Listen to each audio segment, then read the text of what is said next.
자, 하겠습니다. 이제 제6장입니다. 6장에 기타 건축 제안 나오네요. 기타 마지막에 벌칙은 뭐 시험에 안 나옵니다. 안 나오고 기타 건축 제안 이거만 딱 보시고 나서 이제 바로 주택법 넘어가겠습니다. 주택법도 이제 7문제가 나오죠. 여기 핵심 요약 나와 있는 부분만 잘 보셔도 충분합니다. 여러분들 이것만 잘 정리하시면 한 문제 빼놓고는 다 여기서 나올 겁니다. 자, 보십니다. 자, 일단은 그 법이 계속 바뀌고 있습니다. 저희 시험이 참 특징이 10월 30일까지 시험 시행 일자까지 시행되는 법이 나올 때마다 보시면요. 그러니까 시행 일자가 보시면 어떤 몇 조는 이제 즉시 시행, 또 어떤 것은 1년 뒤에 시행, 구분되어 나오기 때문에 아주 복잡합니다. 그래서 그렇게 법 바뀐 사항들은요, 지금 챙기지 마시고 어차피 9월 말, 10월 초에 한번 그때 한번 더 변경되어 오진 사항에 대한 특강을 할 때 그때 강의를 보시면서 같이 맞춰 주십시오. 그러니까 아마 문제풀이 과정 제일 마지막 시간에 그것이 포함될 것 같습니다. 자, 보겠습니다. 기타 건축 제안 해가지고 이제 봅니다. 페이지 151페이지입니다. 자, 첫 번째 1번은 이 말 되겠습니다. 1번은요, 국토계획법에도 나오긴 나오는데 그 사항과 좀 틀립니다. 바로 이 의미가 포함되겠습니다. 뭐냐면요, 우리가 하나의 대지가 두 군데 이상 토지의 용도에 걸친 땅이 참 많이 있습니다. 이럴 때 이 국토계획법에서는요, 이러한 땅일 때 건건용, 건축 제한, 건물 종류, 건축 제한, 또 건폐율, 또 용적률 적용할 때, 건축 제한, 건물 종류 정할 때는 330제곱미터 이하인 곳이 보이면 더 넓은 데 있는 대지에 맞춰서 건축 종류를 정한다. 이렇게 본점이 있습니다. 그런데 건폐 용적은요, 각각 주어진 그 면적에 비례해서 가중 평균 한 값을 정한다. 이렇게 본 적이 있습니다.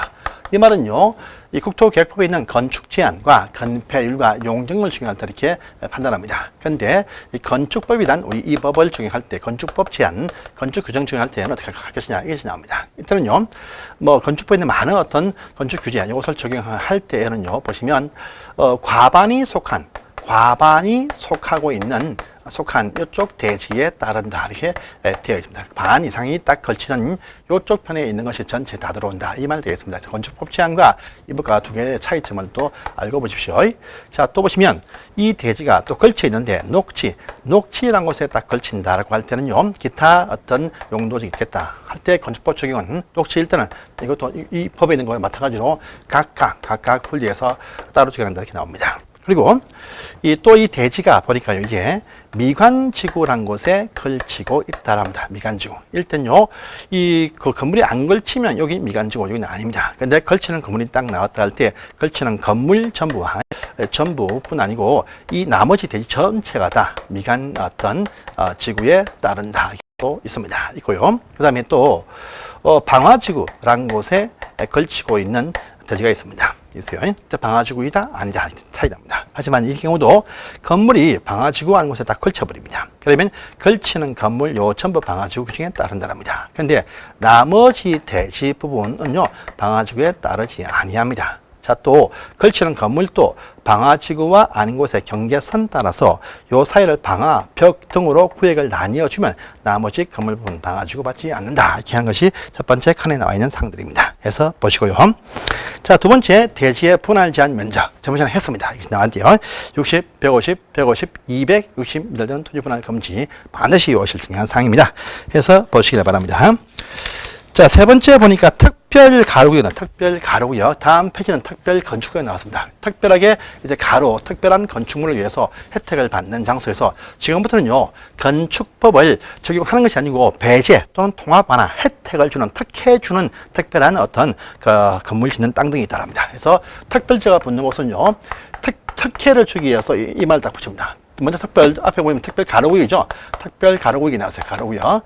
요건 여러분 아십니다. 뭐 보시면 보통 지역에 가보시면 청춘의 거리, 젊은이의 거리, 꿈의 거리, 카페의 거리, 이렇게 각종 그게 나옵니다. 이때 그 거리 형성을 도와준다랍니다. 각종 어떤 특색을 가지고 있는 가로의 형성을 도와주기 위해서 이것이 나온다랍니다. 그래서 특별한 가로입니다. 특별한 가로.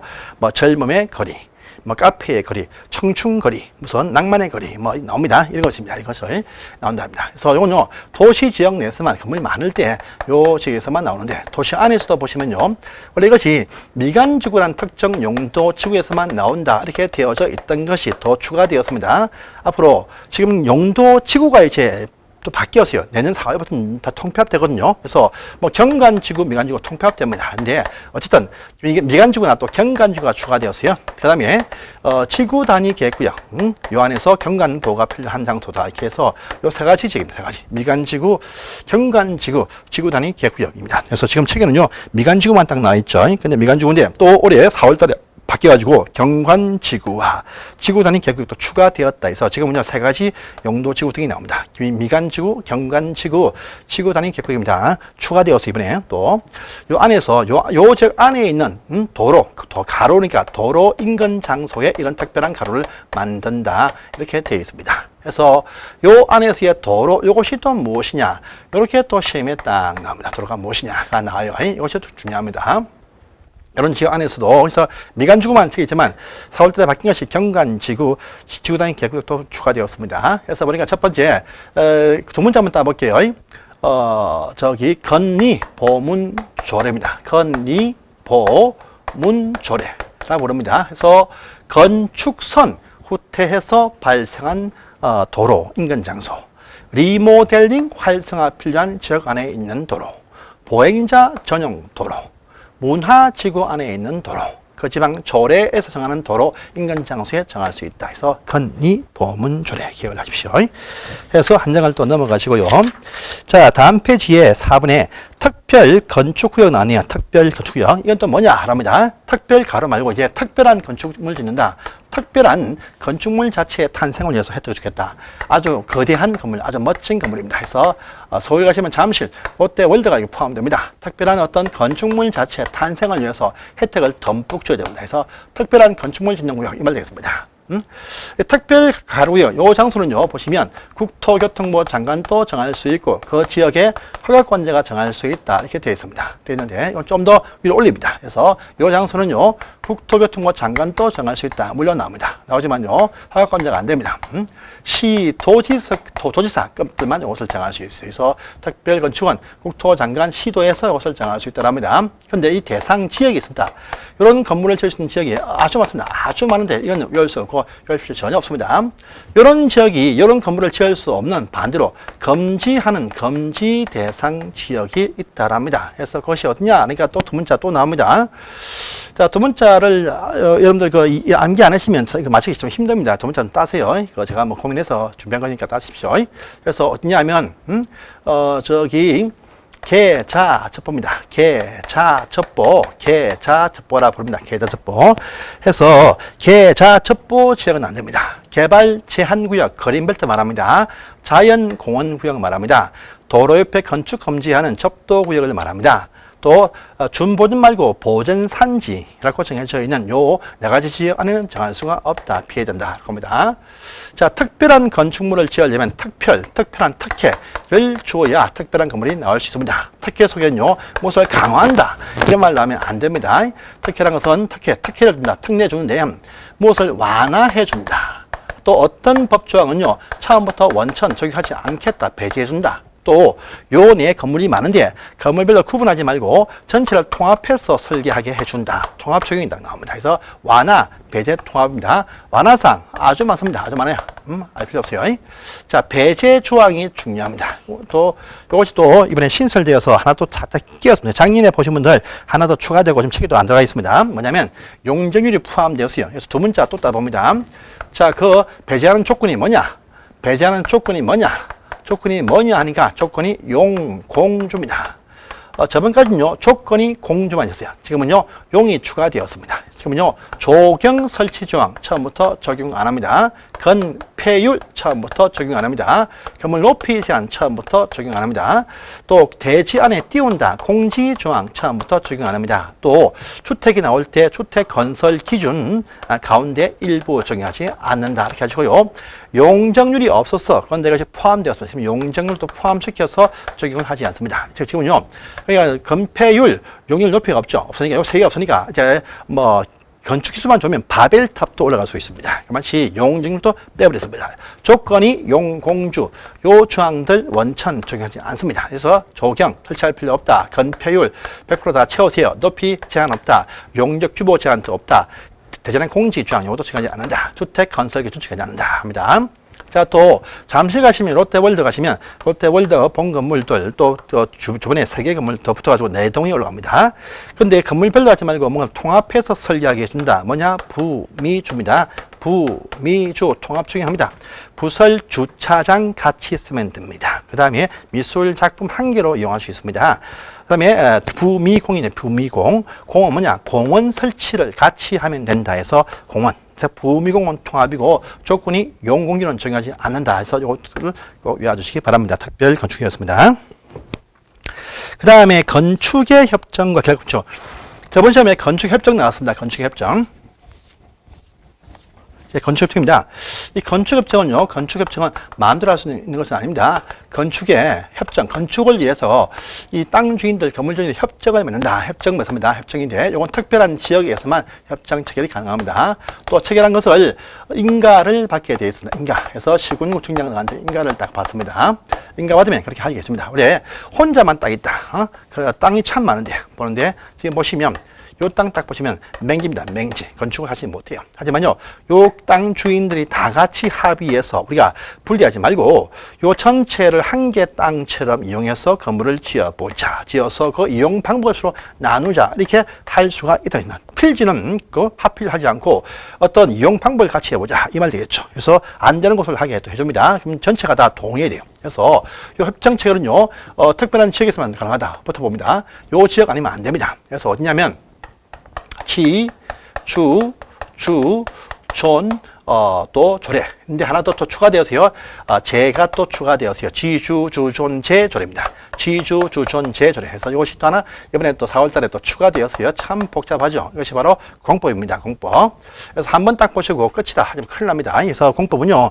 연중 바뀌는 사항들 계속 확인을 해야 됩니다. 그래서 공법은 조금 그런 부분들 바뀐 사항도 잘 나오진 않지만 확인을 꼭 할 필요가 있습니다. 그래서 어디냐 하니까요. 지구 단위 계획구역 내에서 가능하다. 지구 단위 계획구역. 또 정비사업 중에서 주거환경 개선, 주거환경 관리 사업구역입니다. 자, 또 우리가 안 배우지만 도시 재집비 촉진법에서 뉴타운 사업을 할 때 철거하지 않은 존치 지역도 있습니다. 다음에 또 도시 재생 활성화 지역도 있습니다. 또 지방 조례에서 정해주는 장소 또 가능하다 해가지고 시, 주, 존 조례입니다. 요건요 이번에 신설되었는데 도시 재생, 정비사업 비슷한 것이죠. 도시 재생 활성화 지역, 활성화 어떤 지역 이렇게 표현합니다. 그래서 도시 재생 활성화가 필요한 그런 장소 내에서 협정 체결하게 해준다. 이렇게 해서 추가 신설되었습니다. 지구 단위 계획구역, 주거환경 개선, 주거환경 관리, 존치 지역과 도시 재생 활성화 필요한 지역과 조례 정한 지역에서만 협정 체결이 가능합니다. 그런데 이 안에서 땅 주인이 몇 명이 반대하면 안 돼. 그래서 요 체결 가능한 지역 내에서는 모든 땅 주인이 인가받으려면 전원 100% 동의, 찬성해야 협정 체결이 가능하다. 이거 이해하십시오. 그래서 어떤 것을 딱 지어서 이용을 합니다. 이용을 해요. 근데 또 나중에 마음이 또 바뀔 수 있어. 그래서 요렇게 하고 난 이후에 착공합니다. 착공을 해가지고 이용을 딱 합니다. 그래서 적어도 했으면 20년까지는 좀 써라. 20년 이상 쓰고 나서 그 다음에 이 협정을 다시 폐지하자. 또 폐지해서 깬다. 폐지할 수 있습니다. 폐지할 때도 폐지 인가 신청을 합니다. 근데 체결할 때는 전원 100% 찬성이었어요. 협정을 깰 때, 폐지할 때는요, 요 체결자의 과반수가 동의하고 20년 지나면 협정 폐지할 수 있고, 폐지할 때도 폐지 인가 신청해라. 이렇게 말합니다. 그래서 건축협정이었습니다. 또 협정 체결하면, 협정 체결 요 지역 내에서는 무엇을 통합하게 해준다. 해서, 이건 사실 나올 수가 없는데, 봅니다. 뭐냐면, 보시면, 조대지주건화. 조대지주건하면요, 요 전체를 통합해서 한 개로 같이 이용해 줍니다. 뭐냐 하면 조경 설치하는 거 하고요, 대지 도로 접도 관계, 맹지의 탈출, 지하청의 설치, 그다음에 주차장의 어떤 설치 이용, 건폐율 적용, 하수구 처리 시설, 요거 통합하게 해준다 해서 조대지주건화. 지주주존 조례, 이렇게 지주주존제 조례입니다. 이렇게 해서 이런 수밖에 없습니다. 그래서 보시고요. 다음에 6번 결합건축은 약간 또 비슷한 어떤 그런 식의 또 느낌입니다. 결합건축. 요 건축협정은 아닙니다. 결합건축은 딱 두 개입니다. 두 개 땅, 두 개 대지, 두 개 땅들이 서로 한 개로 같이 이용한다. 두 개 땅이 한 개로 같이 이용하겠다. 합니다. 이용이 딴 게 아니고요. 요 규모, 건물 규모, 용적률을 한 개의 땅에 몰빵을 쳐서 크게 짓겠다 이 말 되겠습니다. 그래서 이 표현이 바로 계략건축이다. 계략건축. 계략건축은 여러 명이 모인다 아닙니다. 아니고 딱 2명, 딸랑 2명이 딱 모입니다. 두 개 땅이 한 명이 주인다. 뭐 그 한 명이 바로 협정체 할 수 있습니다. 자기 땅이 여기도 있고 여기도 있는데 합치겠다. 땅을 옮길 수 없으니까 땅에 있는 어떤 건축 제한, 용적률을 1로 몰빵을 친다. 그러면요 원래 이만치만 지을 수 있는 건물들이 한쪽에 모아주면 이건 건물 짓지 말고 이만한 건물이 딱 나올 수 있죠. 더 좋은 곳에 크게 짓겠다 이 말 되겠습니다. 그래서 이것도 보시면 계략건축 협정입니다. 협정을 딱 취해서 인가받습니다. 인가받아야 돼요. 인가받습니다. 인가인데 어쨌든 뭐 시군구한테 인가받습니다. 그런데 특별히 가능한 요 지역이 있습니다. 요 지역 내에서만 가능합니다. 그래서 엄청 많습니다. 많아요. 답을 필요 없습니다. 아주 건물을 많이 짓는 곳 중에서도 특히 아주 비싼 땅에 있는 상업 지역 등이다. 비싼 땅에 있는 상업 지역 등이다.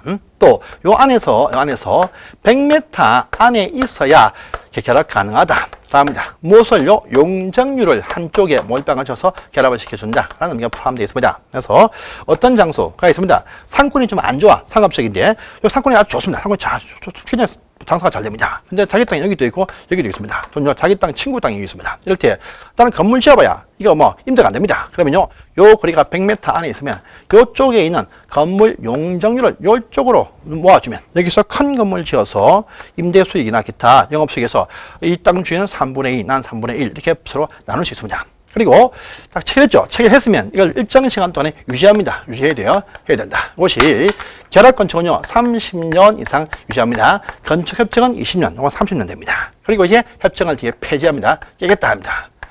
딸랑동이나 체결할 때도 전원 100% 찬성이 필요합니다. 전원 100% 찬성, 전원 100% 찬성이 필요하고 협정을 깰 때도 딸랑 2명이죠. 그때도 폐지할 때 전원이 100% 찬성을 딱 했다. 그러나 100%입니다.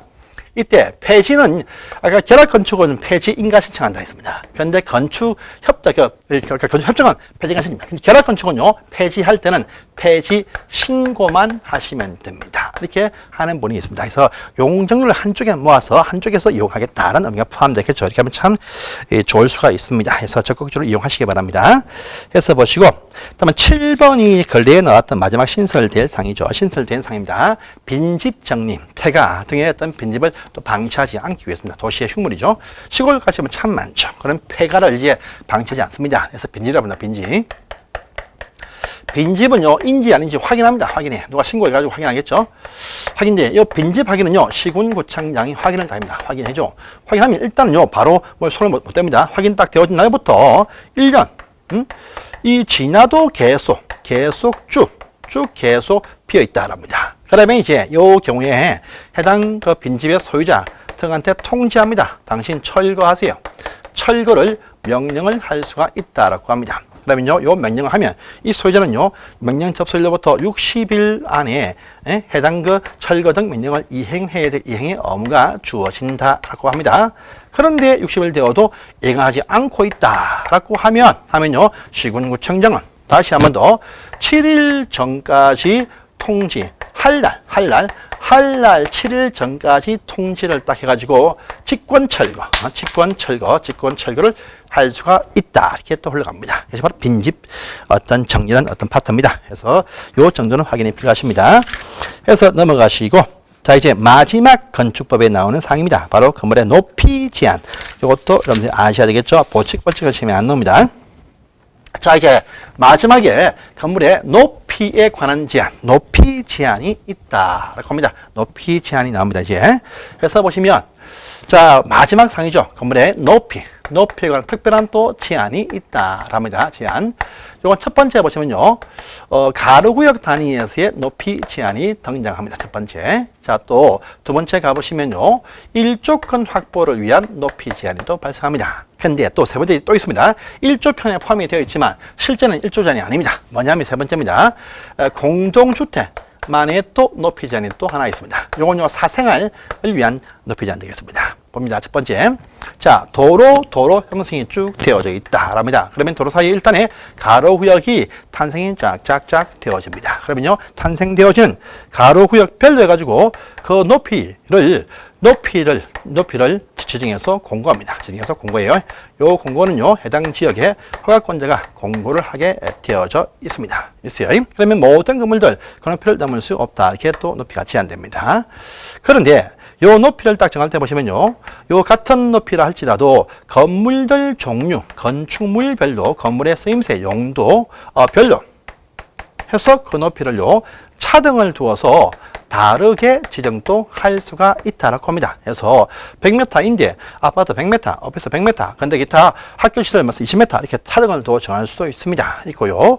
그 다음에 요 지정한 것이 만약에요, 허가권자니까 서울특별시가 지정을 딱 했어. 100m다 했습니다. 좀 불만이 있어. 그러면 요 특별시 밑에는 시군구청장, 요 구청장이 그 높이를 완화해서 110m 이렇게 완화 지정도 할 수가 있다. 이게 또 흘러갑니다. 자, 또 이런 것이 아주 자주 발생되는 서울특별시와 인천 등 광역시는요, 항상 매일 이런 것이 나옵니다. 그때마다 발표하기 참 힘들어. 그러니까 이 특별시와 광역시에 한해서는요, 그들 시 조례에서 높이를 정해 놓을 수도 있다. 그래서 특별시, 광역시만 그러하지 다른 시와구는 이렇게 하지 못한다. 이것도 같이 알아놓으시길 바랍니다. 자, 두 번째입니다. 두 번째. 일조권 확보를 위한 또 높이 제한도 있다랍니다. 일조권 확보를 위한 높이 제한. 햇빛 보죠, 햇빛. 자, 일조라는 것은요, 시골 농촌 마을은 일조 없습니다. 건물 청사는 낮아. 일조가 없습니다. 공업지역 일조는 거 없습니다. 상업지역 일조 포기됩니다. 어디냐 하니까 일조라는 것은요, 주거 지역에서만 일조란 보호가 필요하다랍니다. 이것도 보시면요, 다시 저기 전용 주거지역 또요 일반 주거지역에 일조보가 필요합니다. 근데 상업지역 비슷한 준주거지역은요, 일조를 위한 보호가 없다 보면 됩니다. 그래서 전용과 일반 주거지역 내에서 일조보호가 발생한다. 이렇게 하시면 돼요. 자, 또 이것도요, 아침 되면 동쪽에서 서쪽으로, 오후 되면요, 서에서 동으로 해가 비칩니다. 동서가는 없어요. 오로지 햇빛이 항상 북쪽 대지를 향해서 해가 남쪽에서 비치게 되어 있습니다. 그러니까요, 정북 쪽에 있는 대지가 항상 일조를 침해받습니다. 그래서 정북 방향 대지의 일조 보호를 위해서 정남쪽 대지에서 건축할 때 북쪽 대지 인접 경계선상에서 이 건물 높이가 9m 이하인 건물은요, 플러트 높이에서 빠지니까요, 9m 이하일 때는 요 사이에 최소한 1.5m 이상을 띄워라 되어 있습니다. 그런데 9m를 초과하는 형태의 어떤 건물들은요, 그 높이, 초과된 높이면 건물 각 부분의 그 높이에 2분의 1 이상을 띄운다. 이렇게 차이가 납니다. 그래서 이것도 확인 꼭 하시고요. 그 다음에 세 번째, 이제 공동주택만을 위한 높이 제한이 있다. 이제 또 등장을 합니다. 해요. 이건 사생활, 일조편에 포함되지만 사생활을 위한 바로 높이 제한이다. 이렇게 여러분들이 이해하시면 되겠습니다. 자, 항상 여기 보시면 공동주택 인접 대지의 사생활 침해하기도 합니다. 또 같은 대지, 같은 아파트 단지 안에서도 인접하는 동동간에 서로 사생활 침해가 있습니다. 첫 번째, 인접 대지에서의 사생활 보호를 위해서 동서남북을 묻지 않고 북쪽이 되었든 서쪽이 되었든 남쪽이 되었든 묻지 않고 인접 대지에서 일정 거리 띄워서 공동주택을 건축해야 사생활 보호가 되겠다. 이렇게 해서 또 제한을 합니다. 해서 띄운 거리에 그 높이입니다. 높이는 각기 띄운 거리의 높이는 2배를 최대한 넘지 못한다. 그러면요, 높이의 2분의 1을 띄운다와 같은 말이다 보면 됩니다. 그런데 이 사생활 보호가 좀 덜한 곳이 있어요. 어디냐면 준주거 지역과 걸린 상업지역은 사생활 보호가 좀 덜합니다. 덜해요. 덜한 곳은 이때는 몇 배까지 올려야 된다. 그래서 4분의 1만 띄우면 된다. 높이에. 이 말이고요. 또 유통상업지역은 집을 지을 수 없습니다. 빼고요. 중심상업지역들과 일반 상업지역, 중심과 일반 상업지역은요, 요 상업지역은 보시면 사생활 보호가 없습니다. 높이 제한이 없다. 그래서요, 이런 곳에 아파트 입주하시면 사생활 포기해야 됩니다. 보시고요. 그런데 이것이 4계층까지 나오는 다세대 서민빌라 도 띄워라 하면 건축이 좀 힘듭니다. 그래서 서민생활 안정을 위해서 다세대 주택, 이것은요, 보시면 1.5m, 1m만 띄우면 되겠다. 1m 이상 띄운 다세대는 이것 적용하지 않는다. 이렇게 얘기합니다. 인접 대지의 사생활 보호입니다. 다음에 같은 대지에서의 또 사생활 보호도 필요하다. 해서 같은 단지 안에서도 보호 필요합니다. 해서 보면 두 개의 형태가 나온다라고 합니다. 그러니까 아니면 이겁니다. 자, 한 개는 판상형, 한 개는 탑상형, 타워식이다. 보면 한 개는 판상형, 판상형 펼치는 아파트죠. 101동, 102동. 그다음에 103동, 104동이 올려 있습니다. 있고요. 아파트 상가 등의 부대실 등이 있습니다. 있어요. 예, 봉의실도 있겠죠. 예, 상가 봉의실, 사무실, 부대실 됩니다. 채광창, 밝고 저기 복도식 뒷면 말고 앞에 채광창이 있습니다. 이것이 계단식이면 앞뒤 다 채광창입니다. 채광창이 바라보는 것이 건물 옆부분이든 뒷부분이든 관계하지 않고 항상 채광창이 바라보는 것이 건물 측벽이든 뭐든 바라보이면 그 높이의 0.5배 이상을 띄운다 이렇게 말합니다. 자, 또요 측벽과 측벽 사이는요 4m 이상을 띄운다라고 합니다. 그다음에 이쪽에 채광창인데 뒤에 복도다 해서 비채광창과 측벽에 바라볼 때는요 8m 이상을 띄운다 이렇게 또 말합니다. 말하고요 아파트 부대시설 봉의실과 서로 마주본다 할 때는요 한 배인데 한 배가 아파트 높이가 아니고 부대시설 봉의시설 상가 높이 한 배만 띄우면 된다 이렇게 합니다. 이렇게 띄우든지 또는요 타워식의 아파트를 딱 지을 때는요 좁고 높습니다. 또 바짝 붙어 있어요. 왜? 이거가 그러합니다. 자, 동지날 12월 보시면 20일 날 아침 9시에서 오후 3시 요 사이에 모든 집이 2시간 이상 햇빛을 받게 할 수 있는 구조이면 된다. 라면 좁으니까 해가 다 들어옵니다. 이렇게 하면 된다. 둘 중에 선택하라. 이 말 되겠습니다. 그리고 건물 층수가 2층 이하이면서 동시에 8m 이하인 건물들은 1조 제한과 공동주택 제한을 받지 않게 할 수도 있다. 이렇게 되어 있습니다. 그래서 이것이 바로 마지막에 높이 제한이었습니다. 그래서 이렇게 해서 여러분들 정리하시고요. 자, 이제 다음 시간부터는 주택법을 이제 하도록 하겠습니다. 자, 수고하셨습니다.